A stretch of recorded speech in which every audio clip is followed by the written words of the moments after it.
Evangelho de Marcos, capítulo 10, a partir do versículo 46. E foram para Jericó. Quando ele saía de Jericó, juntamente com os discípulos e numerosa multidão, Bartimeu, cego, mendigo, filho de Timeu, estava sentado à beira do caminho. E ouvindo que era Jesus, o Nazareno, pôs-se a clamar: Jesus, filho de Davi, tem compaixão de mim. E muitos o repreendiam para que se calasse. Mas ele cada vez gritava mais: Filho de Davi, tem misericórdia de mim. Parou Jesus e disse: Chamai-o. Chamaram então o cego, dizendo-lhe: Tem bom ânimo, levanta-te, ele te chama. Lançando de si a capa, levantou-se de um salto e foi ter com Jesus. Perguntou-lhe Jesus: Que queres que eu te faça? Respondeu o cego: Mestre, que eu torne a ver. Então Jesus lhe disse: Vai, a tua fé te salvou. E imediatamente tornou a ver e seguia Jesus estrada fora. Amém? Bendita a palavra do Senhor. Pode assentar. Com este episódio, temos o encerramento de um dia de Jesus aqui na terra. Um dia repleto de atividades. Você vai lendo ali o capítulo 10 e você vê quantas coisas aconteceram naquele mesmo dia. Coisas maravilhosas. Oportunidades de ensino e de aprendizado. Tem, nesse mesmo dia, um monte de criança que se aproximou de Jesus. E Jesus as pegava no colo, Jesus as abençoava. Os discípulos repreenderam as crianças. Crianças, deixem o mestre em paz, não incomodem o mestre. O mestre é muito importante para perder tempo com crianças. Jesus repreende os discípulos severamente. Deixem as crianças se aproximarem de mim, porque é de gente semelhante a elas que é composto o reino dos céus. Os discípulos então já levam a primeira lambada do dia. Mas tem mais. Porque esses discípulos estão em formação. Eles foram chamados, mas eles não nasceram prontos. Eles estão seguindo Jesus, mas eles têm muito a aprender. E eles trazem consigo a mentalidade deste mundo. Eles precisam ter a mente transformada. Mas a seguir, nesse mesmo dia, o que é que você vê? Agora é o jovem rico que se aproxima de Jesus. Os discípulos não incomodam. Porque faça um contraste entre o jovem rico e as crianças. As crianças naquela época não representavam nada. Quando se contava gente, não se contava nem mulher nem criança. Ô mundo machista! O mundo dos homens. E as crianças eram desprezadas como algo assim, não muito significativo. Por isso os discípulos enxotavam as crianças. Agora, as crianças estão de mãos vazias. As crianças não significavam muita coisa. Agora se aproxima alguém que tem as mãos muito cheias e os bolsos também, hein? É um jovem rico, ele é uma pessoa importante. E ele é bem recebido pelos discípulos. E você conhece a história do jovem rico, que apegado às riquezas, desprezou o mestre, desprezou a Jesus. E os discípulos ali estão atônitos. Esse Jesus surpreende a gente cada vez mais. Ele não avalia as coisas do jeito que as pessoas costumam avaliar. Com Jesus, os últimos são os primeiros e os primeiros são os últimos. Quanta diferença. Logo a seguir, o que é que nós temos? Uma competição dos discípulos. Os discípulos estão pleiteando os melhores lugares, os melhores postos, querendo a honraria no reino de Deus, que eu esteja à direita ou à esquerda, primazia, governo, poder, destaque, posição. E mais uma vez são repreendidos. Essa é uma mentalidade mundana. Assim pensam pessoas do mundo, mas no reino de Deus é diferente. Quem quiser ser o primeiro tem que ser o último, tem que ser o servo de todos. E agora terminamos este dia com este milagre, este encontro de Jesus e dos discípulos de Jesus com esse mendigo. Como é que é retratado esse tal de Bartimeu? Um pedinte, uma pessoa falida, uma pessoa arruinada, uma pessoa desempregada, uma pessoa que tentou de tudo e que nada deu certo, uma pessoa que está no fundo do poço e ali é dito que ele está sentado à margem do caminho, uma pessoa marginalizada, uma pessoa que sentada está revelando com isso uma situação de acomodação, um conformismo, passividade, alguém que cansou de estar em pé, cansou de tentar, cansou de andar, cansou de lutar e de repente se assenta à margem, excluído está da sociedade, numa situação de mendicância. É um quadro difícil. Para complicar a situação, trata-se de uma pessoa com uma séria debilidade física. Ele é cego. Isso traz muitas limitações, mas quer deixar a coisa ainda mais encardida para o lado desta pessoa? Havia na mentalidade daquela época um pensamento que predominava em relação aos enfermos, em relação a pessoas como ele, um cego, que era um baita preconceito. Lembram-se que os próprios discípulos de Jesus, em certa ocasião, caminhavam com Cristo e se depararam com um cego de nascença? Qual foi a pergunta que os discípulos fizeram? Quem pecou para que nascesse assim? Ele ou seus pais? Eles eram como que adeptos de um conceito muito parecido com esse de maldição hereditária. Ou talvez com aquele que é bem conhecido entre nós também, a ideia do karma. Talvez, vai que numa outra encarnação, quem foi que pecou para que nascesse assim? Ele. Parece evocar a ideia de que tenha pecado antes de nascer, certo? Para que nascesse assim? Ele. Como? Só se não fosse numa outra encarnação, num outro mundo. Está pagando agora pelos seus pecados. Isso é uma maldição sobre ele. Ele tem culpa. Ele merece. É o seu karma, é a sua sina. E isto trazia para o cego um drama muito maior, porque estava ele sendo estigmatizado pela sociedade, pelos olhares tortos, desconfiados, que colocavam mais pressão sobre uma dor que já era imensa e uma dificuldade.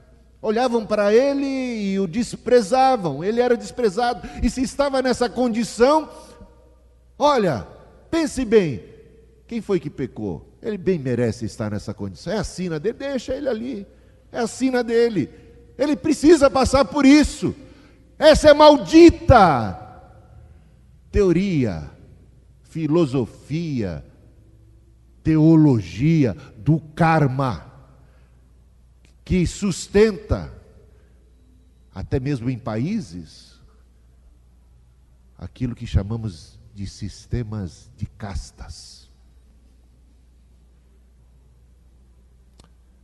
Você nasceu assim, pobre, miserável assim, enfermo assim, você merece estar assim. Deus sabe por que você nasceu assim. Não devemos nem ter muita pena de você. Você precisa realmente passar por tudo isso. É a sua sina, é o seu karma. Então, pensa numa maldita teoria que coloca sobre uma pessoa miserável, numa condição de mazela, de enfermidade, um peso estrondoso de culpa. O que alivia muita consciência dos que estão ao redor. Não tenho nada com isso, é culpa dele, problema dele, ele que se lasque, passe por isso, sofra a sua sina, o seu karma. Quem sabe numa outra encarnação venha nascer melhor. Se eu nasci assim é porque eu fiz por merecer coisa melhor. Está entendendo? Isso é muito complicado. Isso só para descrever o drama da pessoa. Agora, ele ouviu falar sobre Jesus. Ele não podia ver, infelizmente, por conta da sua enfermidade. Mas ele ouviu falar dos milagres de Jesus. Ouviu falar, a fama de Jesus chegou ao seu conhecimento, aos seus ouvidos, porque não podia chegar aos seus olhos. Mas ele creu, diferente de Tomé, que precisava ver para crer. Exerceu ele mais fé em Cristo do que o próprio apóstolo Tomé, que precisou ver para crer. E nisto Bartimeu torna-se um exemplo, um modelo para mim e para você. Porque Jesus disse a Tomé, porque vistes, crestes, mais bem-aventurados são os que não viram e creram. Você crê em Jesus? Crê de todo o coração? Você se enquadra nessa categoria dos bem-aventurados, os que não viram e creram. E lá está este Bartimeu, pioneiro dessa categoria de irmãos e de irmãs, de gente de fé que não viu, mas creu. E ele creu de tal forma que isso avivou a sua esperança de reversão do seu quadro, da sua miséria, de mudança da sua sorte. E ele, ouvindo que Jesus passava por perto, ele não perdeu a oportunidade.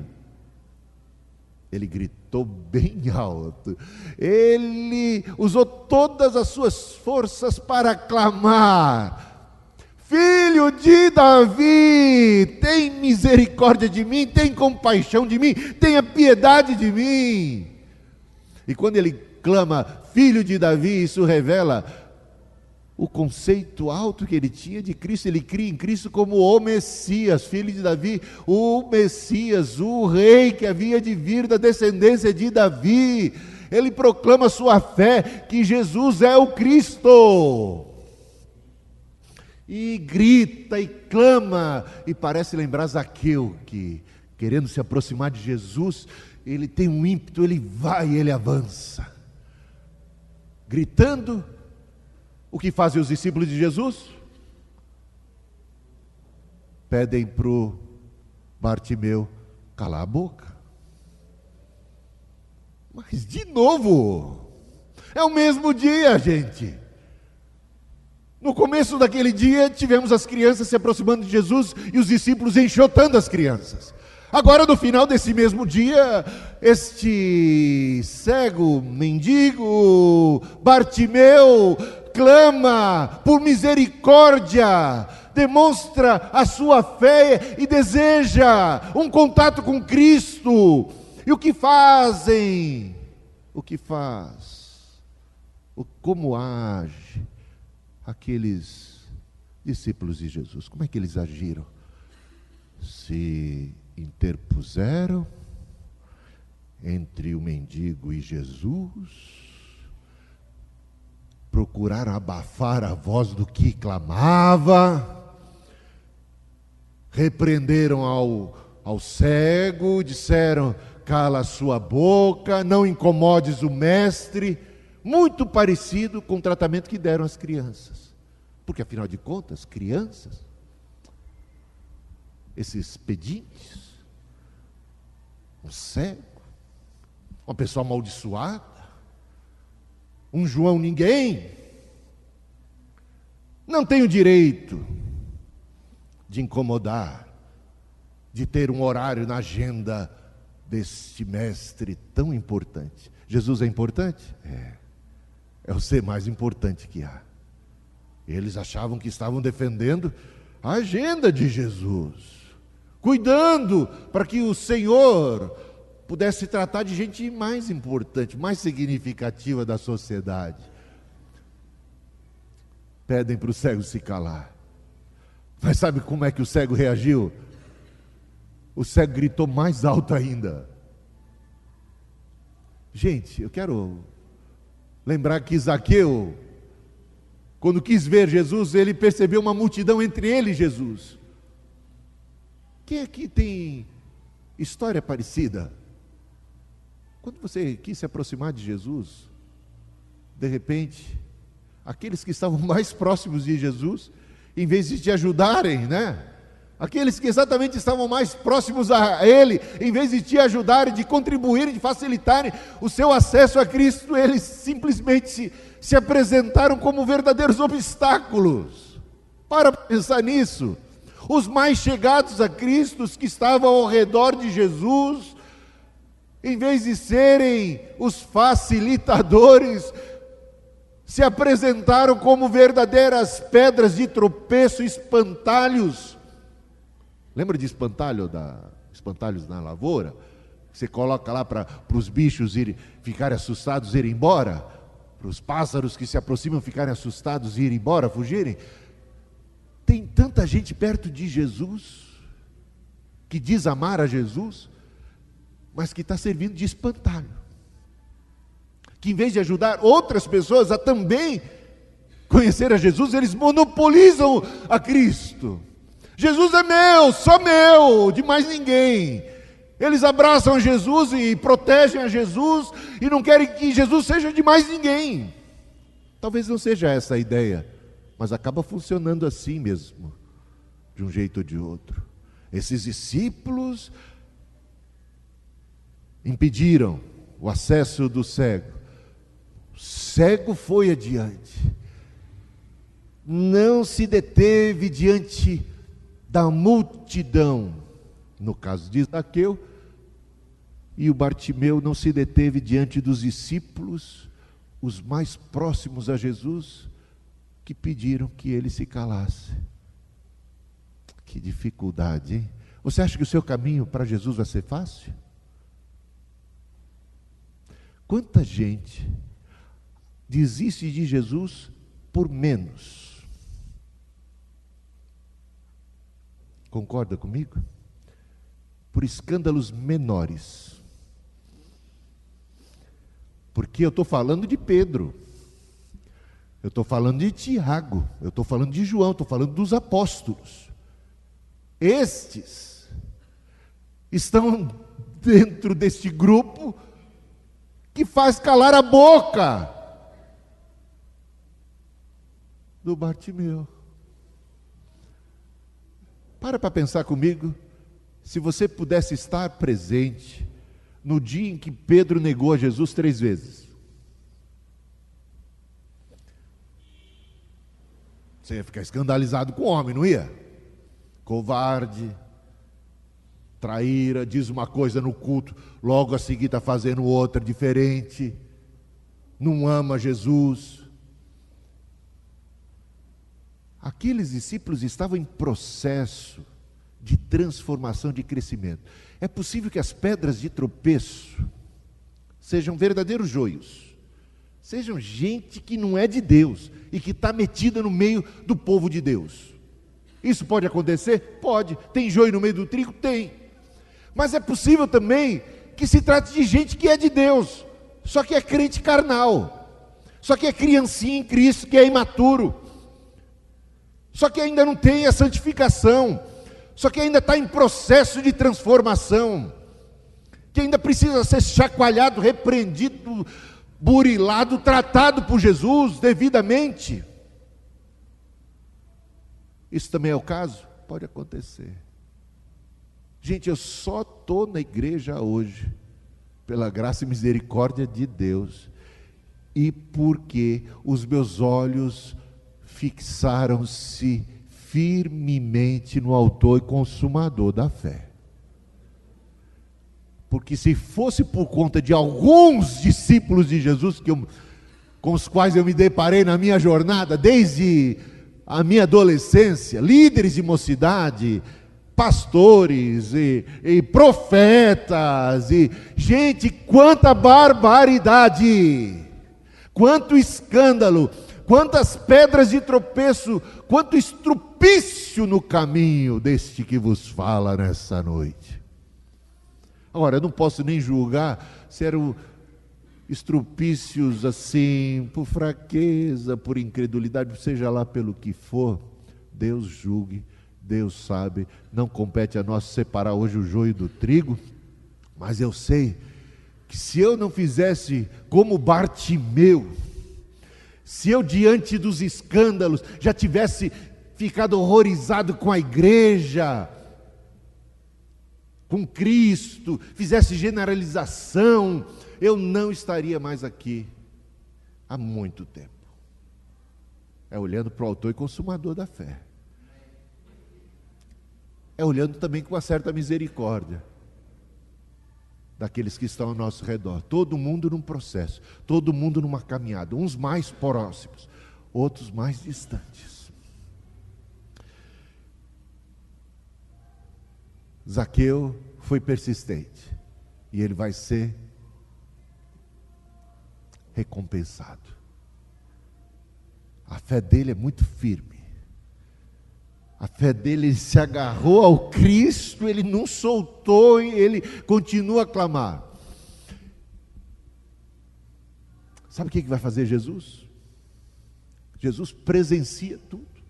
Ele presencia o drama daquele homem que chama por ele, ele presencia os discípulos repreendendo, ele presencia este que não se detém, que continua a clamar e Jesus para tudo, para dar atenção a esse pobre, cego, miserável.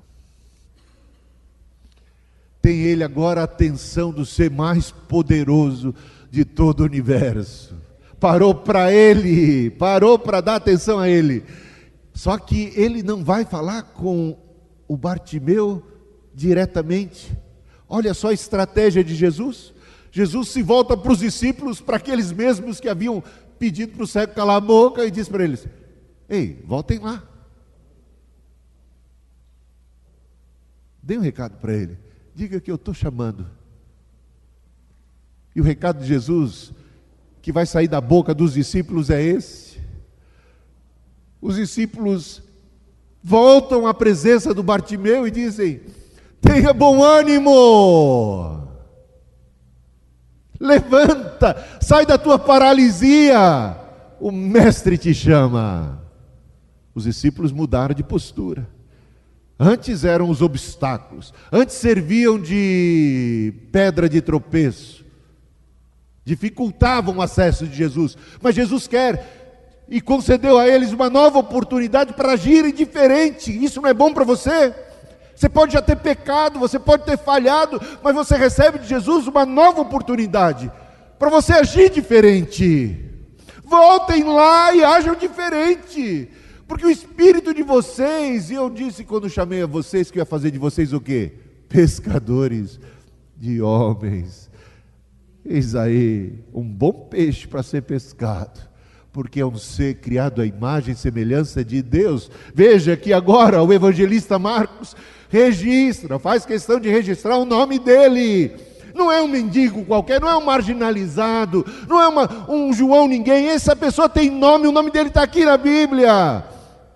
É uma maneira de honrá-lo, de dizer que ele é alguém aos olhos de Deus, aos olhos de Jesus, e até o nome do pai dele. Ele tem história, e Jesus conhece a história dele. Ele tem família. Muitas coisas aconteceram. Ele nem nasceu cego, acabou ficando cego no processo da vida. Mas ele tem pai. Ele é filho de Timeu. Jesus sabe. Ele tem um nome que Jesus quer resgatar a dignidade desse ser humano que está quebrado, está caído, que não é ninguém aos olhos do mundo, da sociedade, mas é aos olhos de Deus. E Jesus veio para mudar a sorte dele, e os discípulos agora vão fazer um papel bonito. Eles têm uma mensagem, eles têm uma missão. E eu fico lembrando dos amigos daquele paralítico.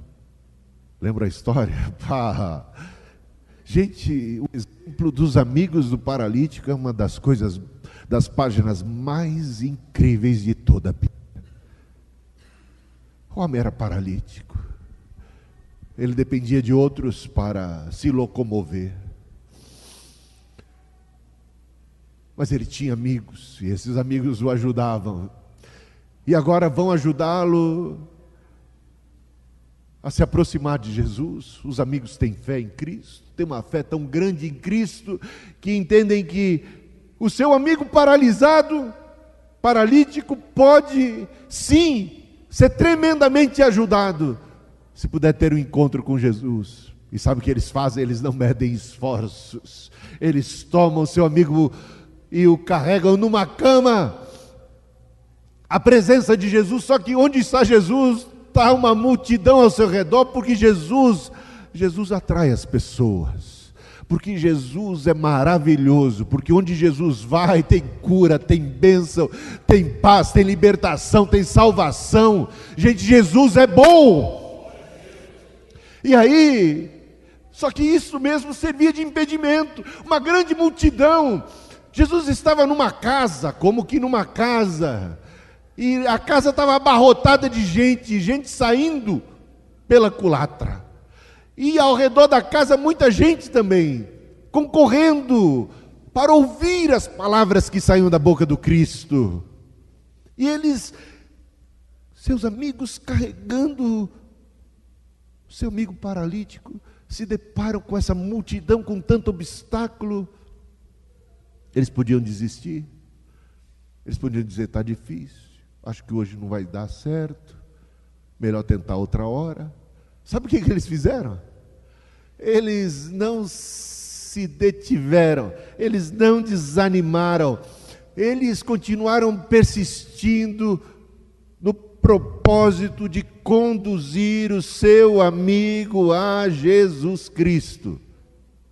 Como estava difícil passar por meio da multidão, praticamente impossível.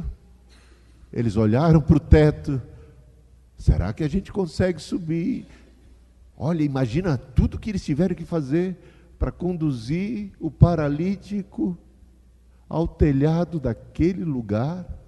Abriram uma brecha, tiraram, removeram as telhas, pegaram corda, improvisaram, para que o paralítico pudesse descer à presença de Jesus. Essa foi uma cena fantástica. Eu pergunto: o que você tem feito por aqueles que você chama de amigos, para ajudá-los a se aproximar de Jesus?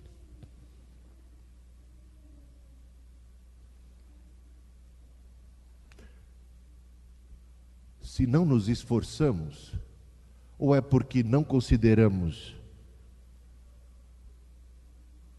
amamos aqueles a quem chamamos de amigos, é por falta de consideração, de amor, de preocupação sincera com o destino, com a alma, com o futuro, com o bem-estar daquela pessoa, ou é por falta de fé no Cristo? Ou é uma coisa, ou é outra. Se você pisa na bola, se você não é um evangelista, se você não se importa, ou é porque falta fé em Cristo, ou é porque falta amor pelo próximo. Não tem como escapar dessa. Os que têm consideração, os que verdadeiramente amam, se importam e têm verdadeira fé em Cristo e sabem que em Cristo está a resposta, a solução, fazem de tudo que está a seu alcance para levar os que estão ao seu redor a bênção da presença de Jesus. E Jesus queria agora que seus discípulos tivessem uma nova atitude. E a atitude é a atitude de facilitador, que serve de escada, que serve de ponte, que serve como um evangelista, como boca de Deus. Olha que privilégio, eu e você podemos ser boca de Deus, porque a palavra de Cristo vai sair da boca dos discípulos. O chamado de Cristo parou para pensar num negócio desse? Passa pela minha boca e pela tua boca. Jesus disse: vocês voltem lá e digam isto, chamem. Quem está chamando é Jesus. Mas eles vão vir da boca dos discípulos, esse chamado de Jesus. E o chamado de Jesus tem saído da sua boca. Que privilégio tremendo nós temos. Poder chegar e encontrar as pessoas que estão à margem, as pessoas que estão sofrendo, as pessoas que estão vivendo em angústia, depressão, tristeza, conflito, dor, verdadeiros pesadelos de vida, que estão sem esperança, que já cansaram de estar em pé, que estão sentadas, e chegar para elas com a mensagem do Evangelho, e dizer para elas uma mensagem que as anima. Tenha bom ânimo, tenha bom ânimo, o Evangelho é boa notícia. Notícia de esperança. Chegou o seu dia, chegou o dia da salvação, chegou o dia da redenção, chegou o dia da mudança da sua sorte, daquilo que chamavam de karma, de destino. Isso fica para trás, destruído está. Levanta-te, saia da paralisia, o mestre está chamando. Cristo vai hoje passar, diz a canção, passa de amor, transbordando todos a si, convidando o mestre. O mestre está passando, e quando ele passa a gente tem que clamar, a gente tem que buscar, e se somos discípulos próximos, devemos ajudar os outros a terem um encontro com Jesus. Sabe como é que reagiu ao chamado? Você já ouviu o chamado de Deus? Deus já te chamou, Cristo já te chamou, chamou por boca de alguém, chamou pelas Escrituras, chamou de alguma forma a você. Como você tem respondido o chamado?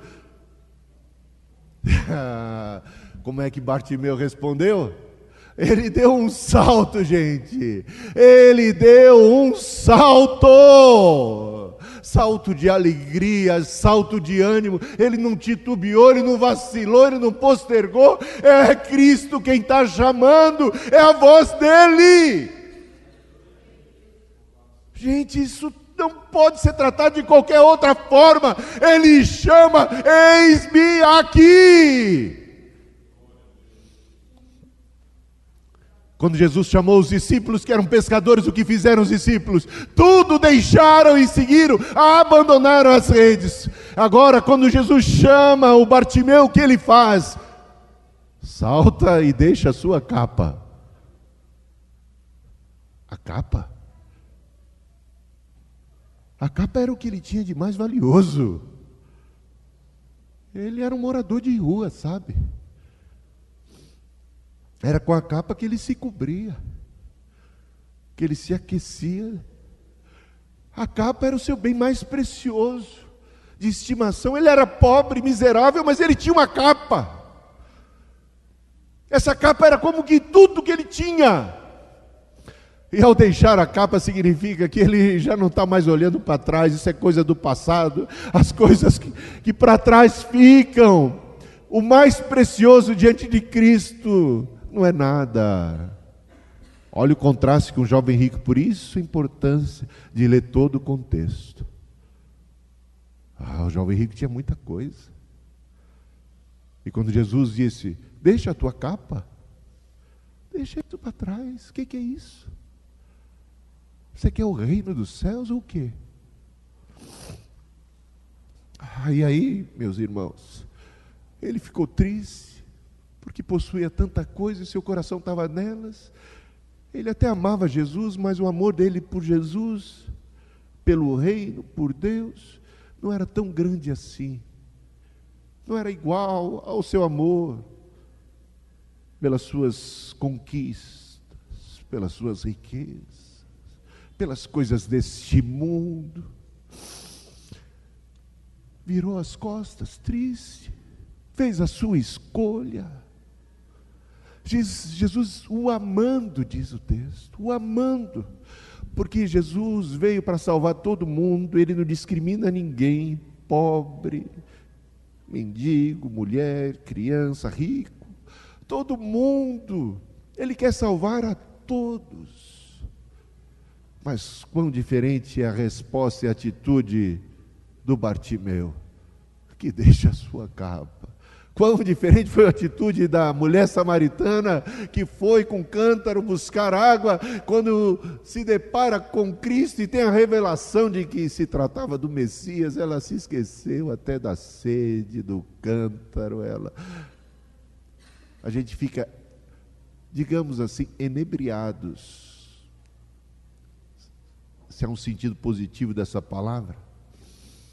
A gente fica nas nuvens com Jesus. É fascinante. Só se você ainda não o conhece, que não sabe do que eu estou dizendo.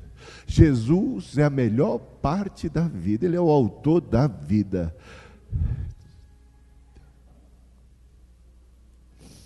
Ele espontaneamente deixa a sua capa, dá um salto, ele só olha para frente, não olha nem mais para trás,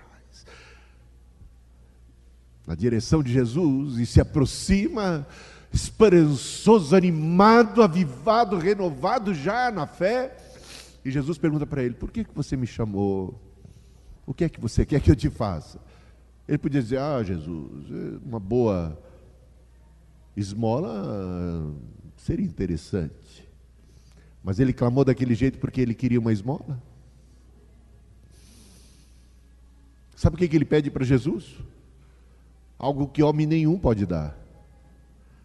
Ele pede um milagre que ser humano nenhum pode conceder ao outro. Isso revela que ele tinha fé de que Jesus era poderoso para tanto. Não é não? O que ele pede é um sinal da sua fé tamanho em Deus, que eu possa ver de novo. O que é impossível para os homens é possível para Deus. Eu estou botando fé no Senhor, eu estou buscando o Senhor porque eu sei que o Senhor tudo pode, tudo pode. Está ele cônscio de que se encontra na presença do ser mais poderoso. E Jesus fica como que admirado da fé dele. A tua fé te salvou. Jesus não ficou admirado da fé do centurião? O centurião romano, nem judeu não era. Tinha um empregado, um servo enfermo, se aproximou de Jesus e disse: tem um enfermo lá em casa, mas não sou digno que o Senhor vá até a minha casa. Diga apenas uma só palavra e o meu servo será curado. Jesus, maravilhado, diz: nunca em todo Israel eu vi fé como esta demonstrada pelo centurião. Só podemos ter fé pela graça divina, graça preveniente, graça habilitadora, que Deus concede a cada um de nós, a habilidade de ter fé. Ele nos concede essa habilidade, mas a partir da habilidade compete a nós exercer fé ou não. Deus não vai ter fé por mim e por você. Deus não vai se arrepender por você também. Ele te concede a graça, a habilidade de poder responder com fé. Por isso a admiração, quando as pessoas se valem desse benefício da graça, desse potencial, dessa habilitação da graça. E em vez de agirem com incredulidade, respondem com fé. Vai, a tua fé te salvou. Se ao menos eu tocar na orla das suas vestes, serei curada, disse aquela mulher enferma. E a fé dela foi contemplada. Meus irmãos, como é importante a fé. Ainda que do tamanho de um grão de mostarda, que possa ser ela colocada na pessoa certa. Porque quando falamos de fé, não é fé na fé, não é fé por fé, não é como disse a canção, andar com fé eu vou, porque a fé não costuma falhar. Eu sei que é assim que canta o Gilberto Gil. Andar com fé eu vou. Parece bonito, é um cântico da fé. Fé no quê? Nos orixás, Iemanjá, Buda, fé no homem, fé na força, fé na sorte, fé no destino, fé no sol, fé na terra, sei lá o quê, em qualquer Deus. Gente, não importa o tamanho dela, o objeto dela é que é poderoso. Porque a fé está no Cristo. Porque a fé é aqui, certeira. Pode ser pequena, mas se está no lugar certo, ela tende a aumentar. Vai ter resultado, vai ter bênção, isso é importante. Vai, a tua fé te salvou. E terminando essa mensagem, o resultado foi que ele enxergou novamente.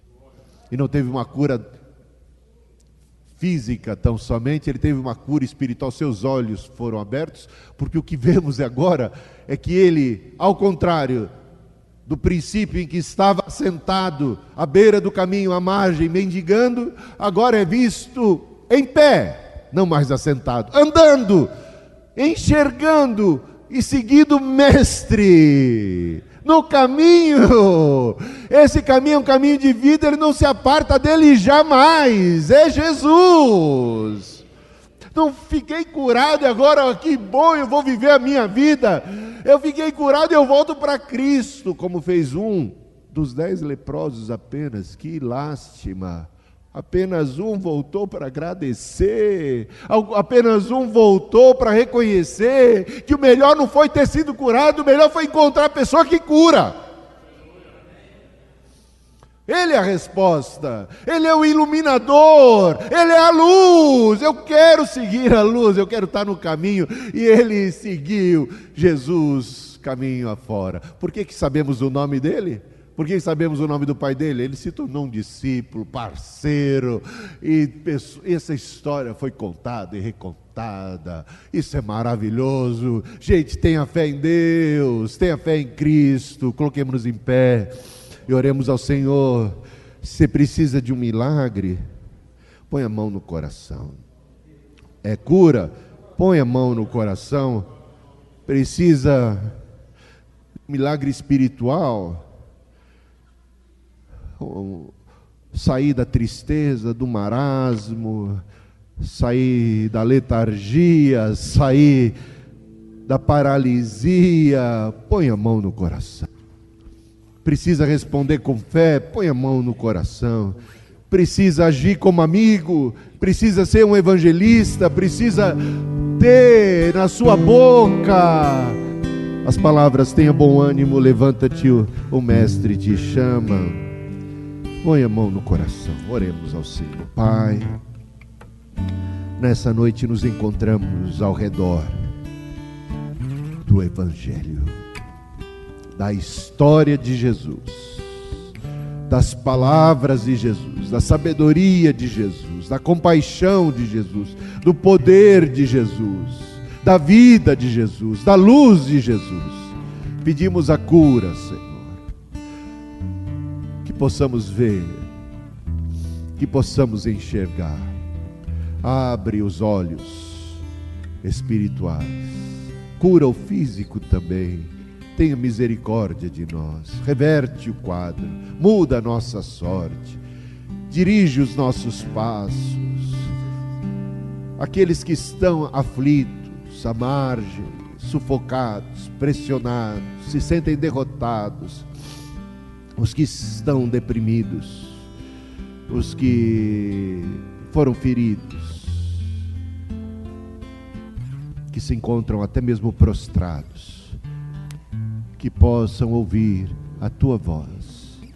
É o Senhor quem dá a palavra de ânimo, é o Senhor que nos encoraja a sairmos da paralisia, nos colocarmos em pé. É o Senhor quem nos levanta de fato. É o Senhor que enche o nosso coração, nossa mente de esperança, de alegria. O Senhor que nos faz saltar. Ainda na nossa condição de cegos, a gente começa já a saltar por conta da tua voz, a saltar na tua direção, a saltar e a nos mover na direção da luz que está tão perto de nós, porque o Jesus, tu és a verdadeira luz que vinda ao mundo ilumina todo o homem. Sejam iluminados os nossos olhos e que não haja em nós perverso coração de incredulidade.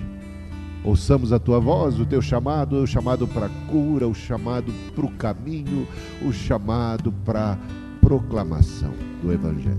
Em nome de Jesus, amém.